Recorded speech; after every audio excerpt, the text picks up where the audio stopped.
हरे कृष्णा। सोमवार को आने वाली अमावस्या को सोमवती अमावस्या कहा जाता है।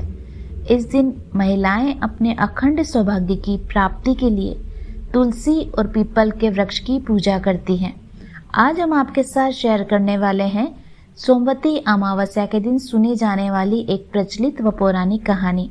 बस आपसे एक छोटा सा अनुरोध है कि ये कहानी आपको पसंद आए तो प्लीज़ चैनल को लाइक व सब्सक्राइब अवश्य कीजिएगा। भगवान शिव व माता पार्वती हम सभी पर अपनी कृपा दृष्टि सदा सर्वदा बनाए रखे। एक गरीब ब्राह्मण परिवार था। उस परिवार में पति पत्नी के अलावा एक पुत्री भी थी। वह पुत्री धीरे धीरे बड़ी होने लगी। उस पुत्री में समय के साथ सुंदरता भी बढ़ती गई। वह लड़की सुंदर, संस्कारवान और गुणवान थी, किंतु गरीब होने के कारण उसका विवाह नहीं हो पा रहा था। एक दिन उस ब्राह्मण के घर एक साधु महाराज पधारे। वो उस कन्या के सेवा भाव से काफी प्रसन्न हुए। कन्या को लंबी आयु का आशीर्वाद देते हुए साधु ने कहा कि इस कन्या के हथेली में विवाह योग्य रेखा नहीं है। तब ब्राह्मण दंपति ने साधु से इसका उपाय पूछा कि कन्या ऐसा क्या करे कि उसके हाथ में विवाह का योग बन जाए। साधु ने कुछ देर विचार करने के बाद अपनी अंतर्दृष्टि से ध्यान करके बताया कि कुछ दूरी पर एक गांव में सोना नाम की धोबिन जाति की एक महिला अपने बेटे और बहू के साथ रहती है, जो बहुत ही आचार विचार और संस्कार संपन्न तथा पतिपरायण है। यदि यह कन्या उनकी सेवा करे और वह महिला इनकी शादी में अपने मांग का सिंदूर लगा दे, उसके बाद इस कन्या का विवाह हो तो इस कन्या का वैधव्य योग मिट सकता है।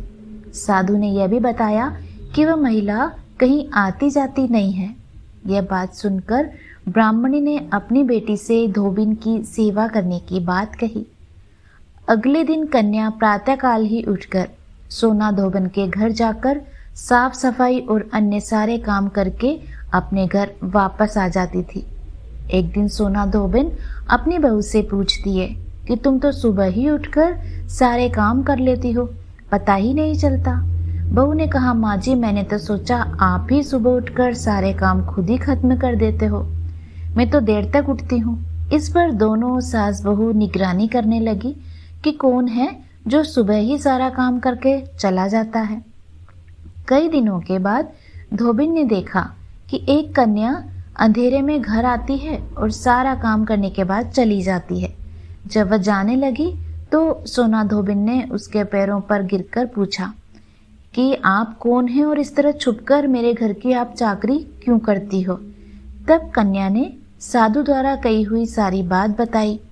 सोना धोबिन पति परायण थी, उसमें तेज था, वह तैयार हो गई। सोना धोबिन के पति थोड़ा अस्वस्थ थे। उसने अपनी बहू से अपने लौट के आने तक घर पर ही रहने को कहा।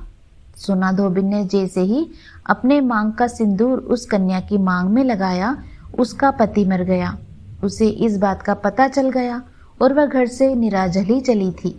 यह सोचकर कि रास्ते में कहीं पीपल का पेड़ मिलेगा तो उसे भंवरी देकर उसकी परिक्रमा करके ही जल ग्रहण करेगी।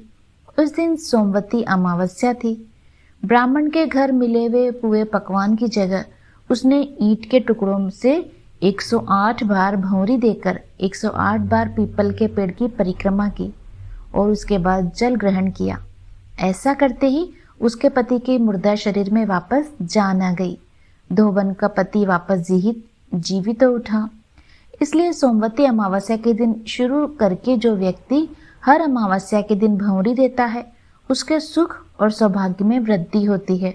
पीपल के पेड़ में सभी देवों का वास है, अतः जो व्यक्ति हर अमावस्या को न कर सके, वह सोमवार को पड़ने वाली अमावस्या के दिन 108 वस्तुओं की भंवरी देकर सोना धोबिन और गौरी गणेश का पूजन करता है, उसे अखंड सौभाग्य की प्राप्ति होती है। ऐसी प्रचलित परंपरा है कि पहली सोमवती अमावस्या के दिन धान, पान, हल्दी, सिंदूर और सुपारी की भंवरी दी जाती है। उसके बाद की सोमवती अमावस्या को अपने सामर्थ्य के हिसाब से फल, मिठाई, सुहाग सामग्री, खाने की सामग्री इत्यादि की भंवरी दी जाती है। फिर भंवरी पर चढ़ाया गया सामान किसी सुपात्र ब्राह्मण, ननद या भांजे को दे दिया जाता है। तो ये थी आज की सोमवती अमावस्या की कहानी। उम्मीद करती हूँ आपको अवश्य पसंद आई होगी। मिलते हैं आपसे अगले वीडियो में। तब तक आप सभी स्वस्थ रहें, खुश रहें।